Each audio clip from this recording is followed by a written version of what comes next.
What if the pain you are carrying right now is not your enemy?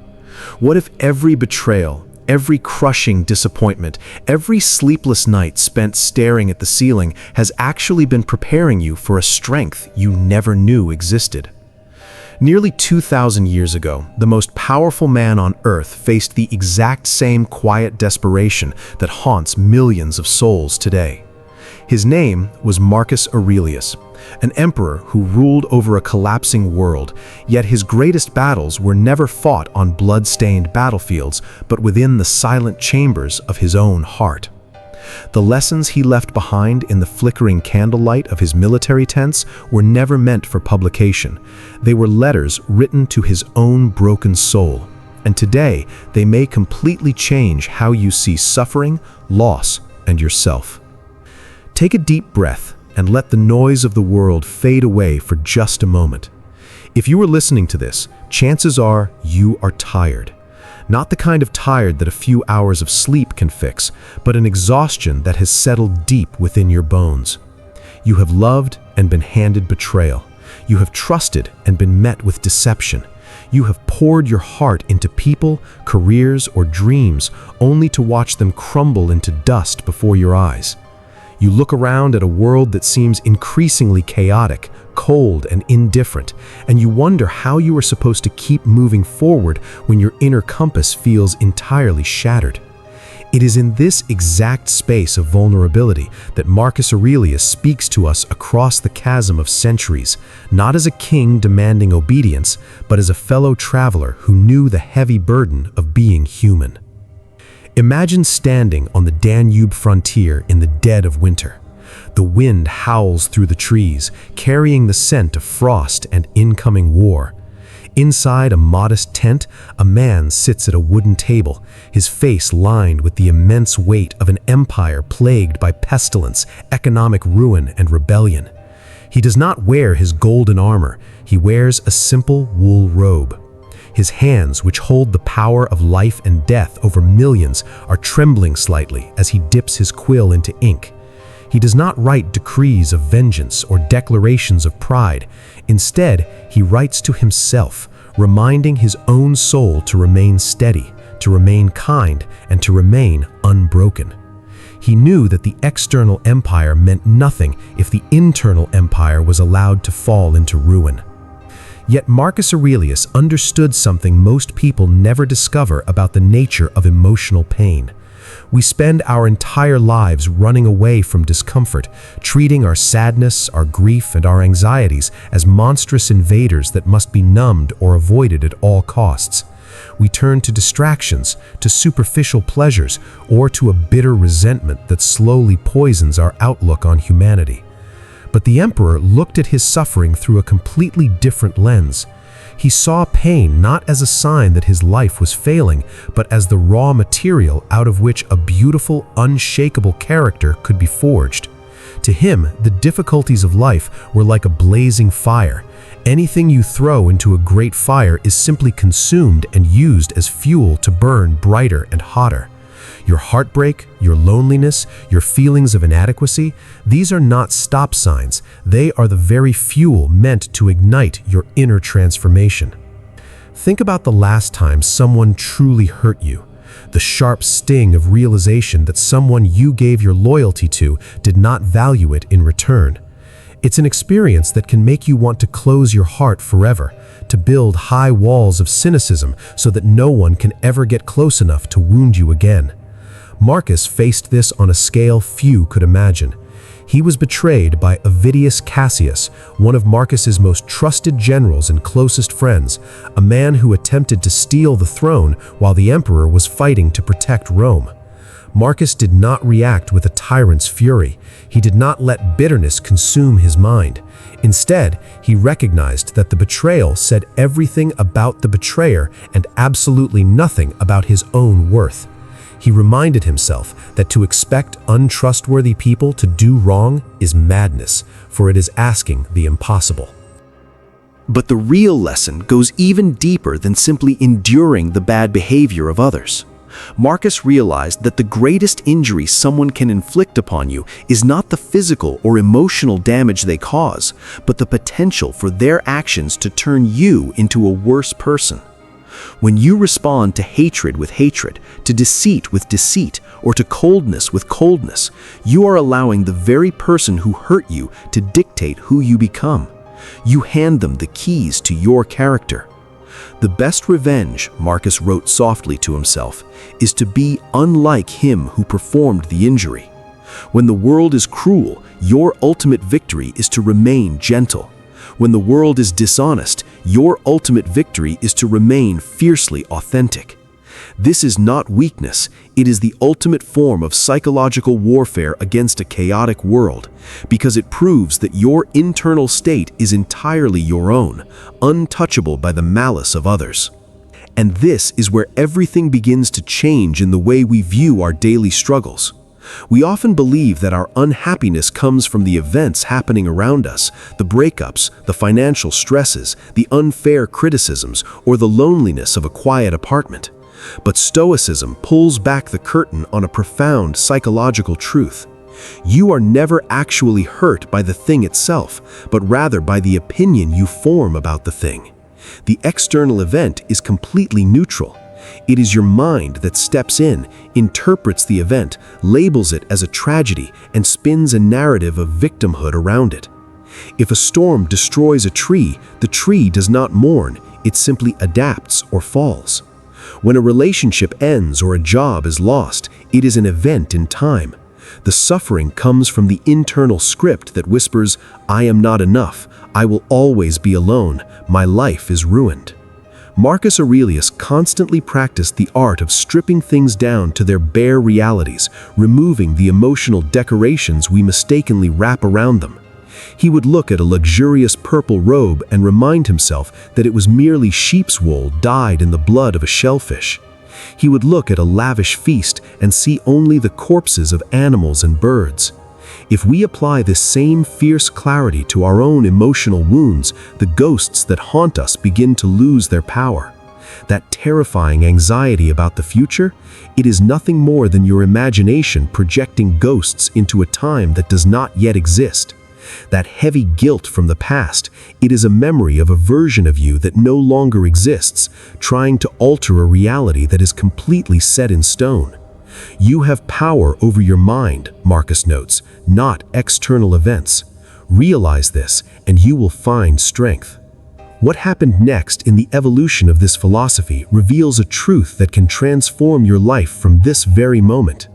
When you accept that you cannot control what happens outside of you, a profound sense of relief washes over your entire being.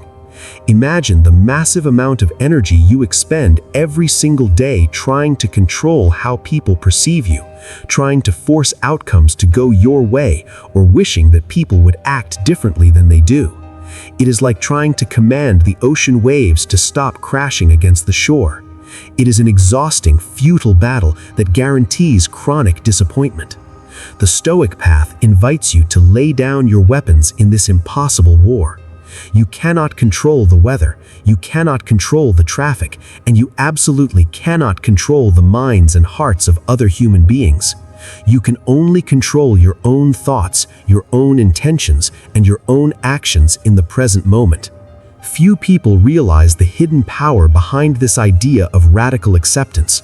It is often misunderstood as apathy or resignation, as if we should just sit back and let life trample over us.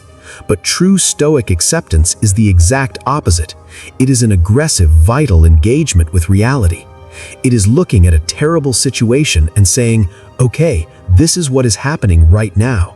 I cannot undo the past 5 minutes, let alone the past 5 years.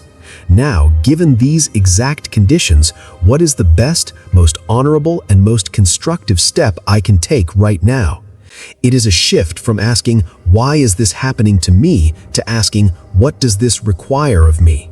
This single shift in perspective transforms you from a helpless victim of circumstance into an active author of your own resilience. Let us speak honestly about loneliness, for it is one of the darkest shadows that can creep into a human life. You can be surrounded by crowds in a bustling city. You can have thousands of digital connections at your fingertips and yet still feel completely, devastatingly isolated. You might feel like nobody truly sees you. Nobody truly understands the depth of what you are going through.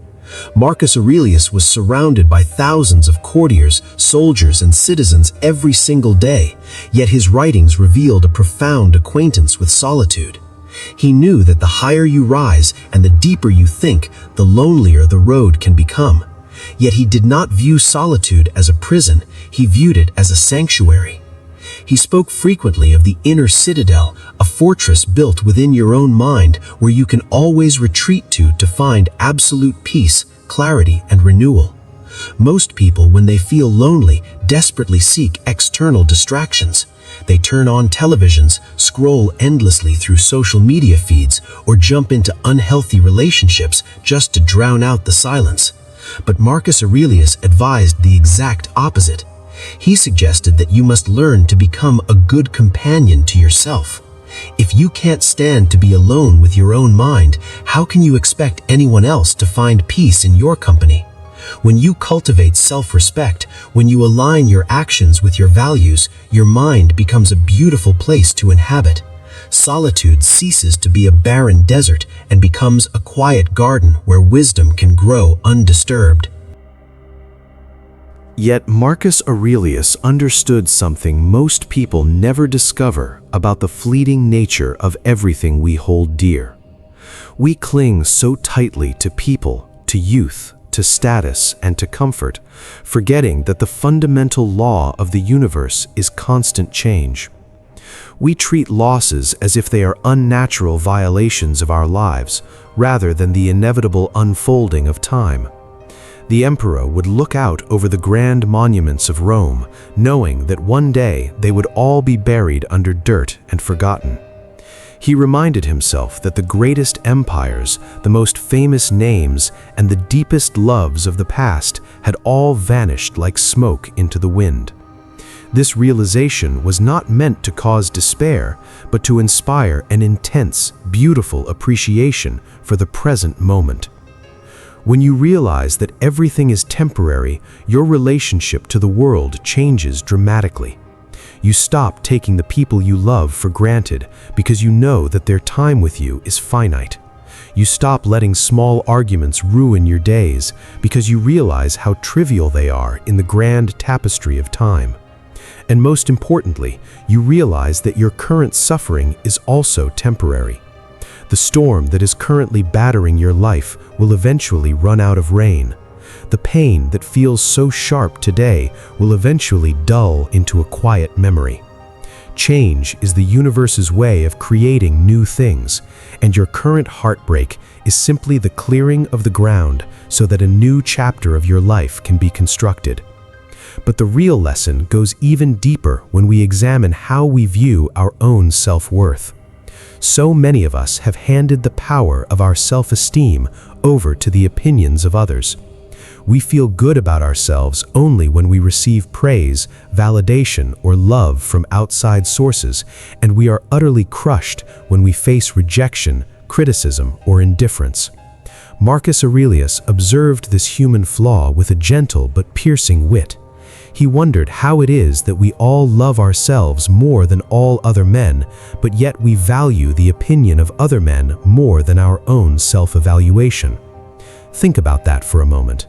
You know your own heart, your own struggles, and your own intentions better than anyone else ever could, yet you allow a casual comment from a stranger or a cruel rejection from someone who doesn't understand you to define your value. The Stoic path demands that you reclaim your throne. Your self-worth is not a currency that you hand over to others to spend as they wish. It is an unassailable truth that originates from within. When you act with integrity, when you show kindness even when it is difficult, when you speak the truth and stand up for what is right, you are building an internal treasury of self-respect that no one else can steal or diminish. If someone dislikes you, that is their business, their perspective, and their burden to carry. It has nothing to do with the essence of who you are. A diamond does not lose its value simply because an uneducated observer thinks it is just a common rock. You must stop looking for mirrors in the eyes of people who have never taken the time to see their own true souls.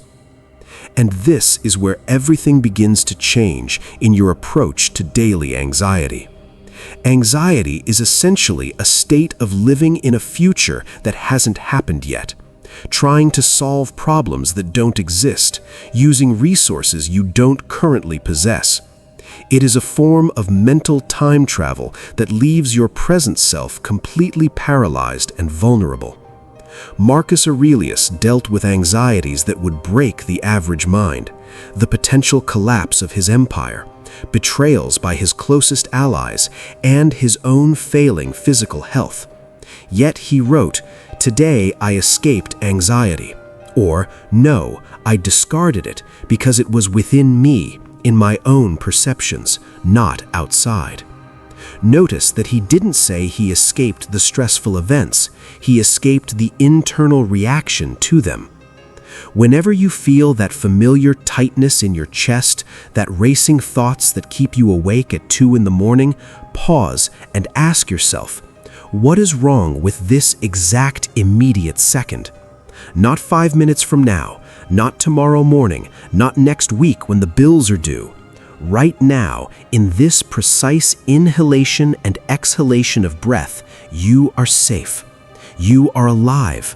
You have survived every single difficult day, every heartbreak, and every disaster that life has ever thrown at you.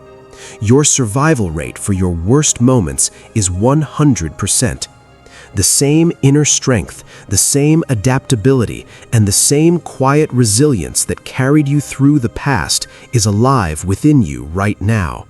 You will meet the future with the same weapons of reason and courage that protect you today, if only you refuse to abandon the present moment. What happened next in the Journals of the Emperor is a profound meditation on the concept of duty and purpose, especially when you feel like giving up entirely. There are days when the bed feels too comfortable and the outside world feels too hostile. Days when you look out at the routine of life and ask, what is the point of it all? Why should I bother getting up and trying again? Marcus Aurelius experienced those exact mornings. He wrote down a famous internal dialogue where he argued with himself about getting out of bed.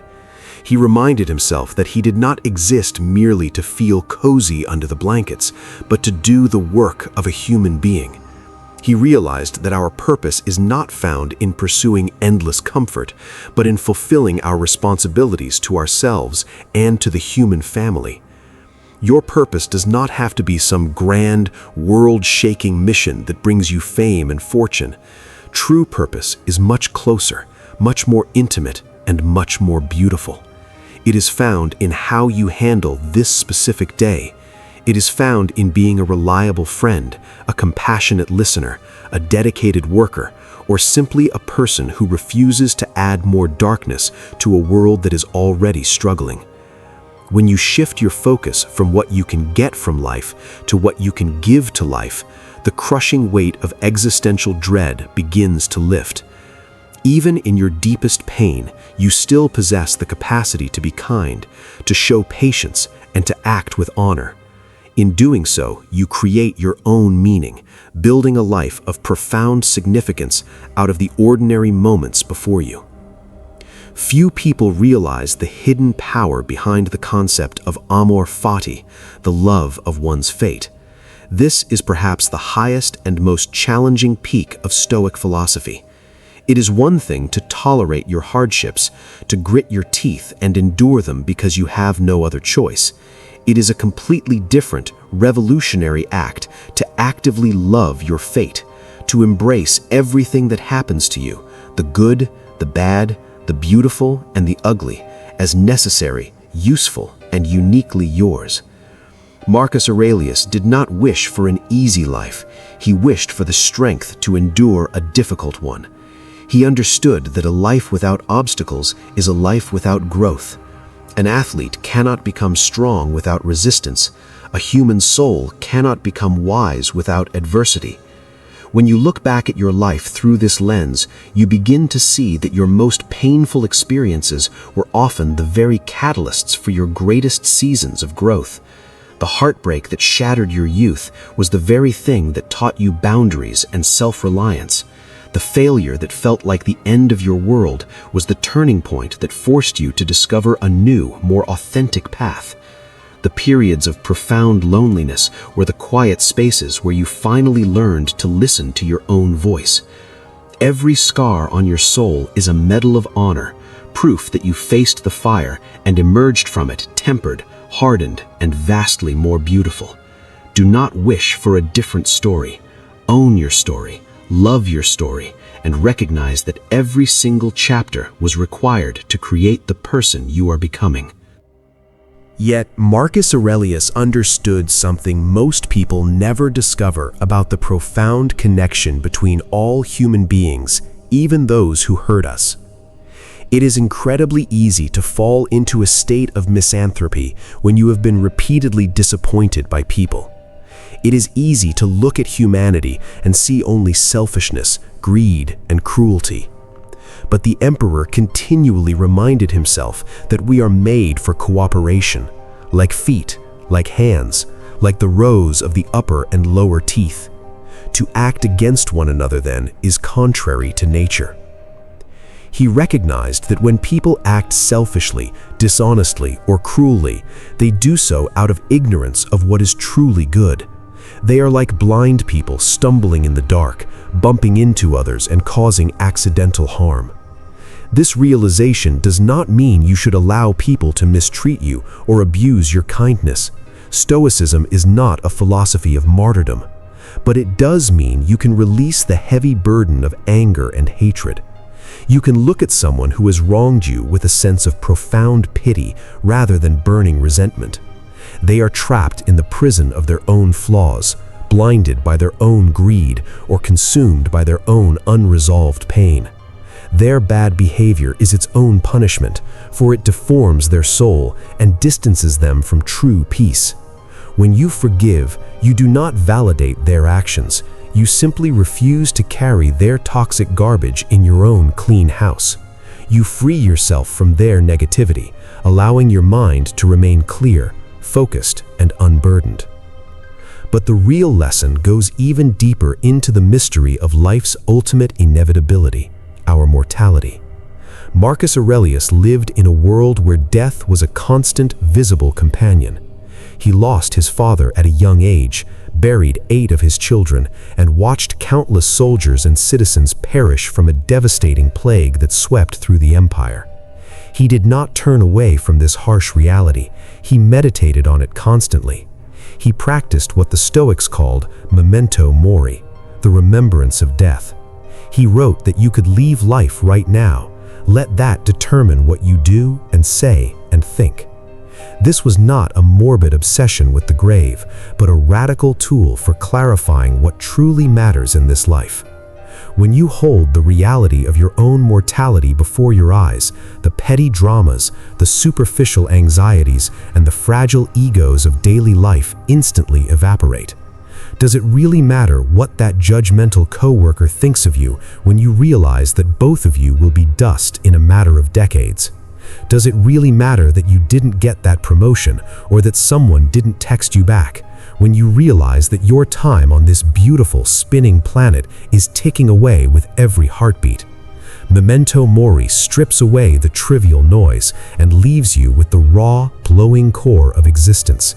It reminds you that this day, this hour, this very conversation is a precious, unrepeatable gift.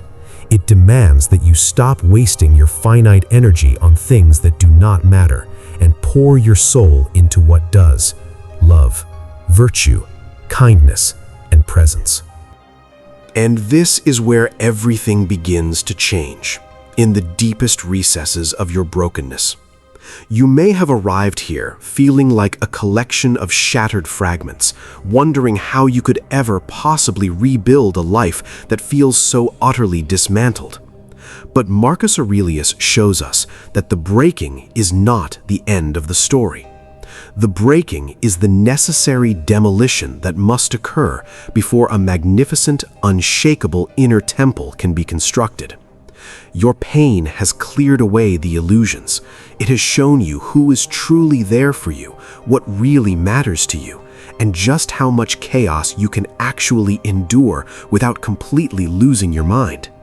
You are not broken. You are being broken open. Look at your hands. Look at the breath rising and falling in your chest. You are still here. Despite every storm that has threatened to wipe you out, despite every person who tried to diminish your light, despite the heavy nights where you felt entirely alone in the dark, you survived.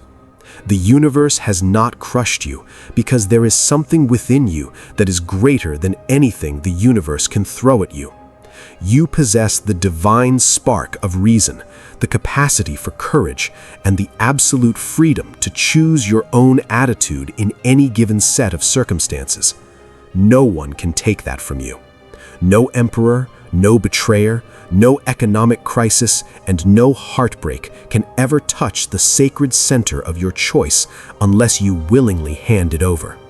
What happened next reveals a truth that can transform your life starting right now. You do not need to wait for your external conditions to change to find inner peace. You do not need to wait for the perfect relationship, the ideal job, or the apology you never received from the person who hurt you. Peace is not a destination you reach after all your problems are solved. Peace is the stance you take in the midst of your problems. It is a decision made in the quiet chambers of your own mind to stop fighting reality, to stop demanding that the world be different than it is, and to start mastering the only thing you have ever truly owned, yourself. The final realization of the Stoic path is a powerful emotional climax where you see that your suffering does not define you. Your past does not define you. The labels that others have placed upon you do not define you. You are the observer, the architect, and the master of your own soul. You can step out of the burning ruins of your old life today, look upon the ashes, and begin to build something vastly more resilient, more compassionate, and more beautiful than anything that came before. You can choose to be the hero of your own story rather than the victim of your circumstances. As we bring this long philosophical journey to a close, let the calm, timeless wisdom of Marcus Aurelius settle into your spirit. Carry his voice with you into the noise of tomorrow. When the world presents you with chaos, be the stillness. When the world presents you with cruelty, be the kindness. When the world presents you with despair, be the unwavering hope. You have the strength to face whatever comes next, because the fortress is already within you, waiting for you to step inside and claim your true freedom. If this journey across time has brought you comfort, clarity, or a renewed sense of strength, please take a moment to hit the like button and subscribe to the channel so you never miss these deep dives into timeless wisdom. Follow us for more philosophical guides to life, and share this video with someone you know who might be carrying a heavy heart right now. Before you go, leave a comment below sharing the specific lesson or thought that resonated with your soul the most today. Let us build a community of strength and mutual support in the comments. Stand tall, breathe deeply, and face the world with the unshakable courage of a soul that knows its own worth.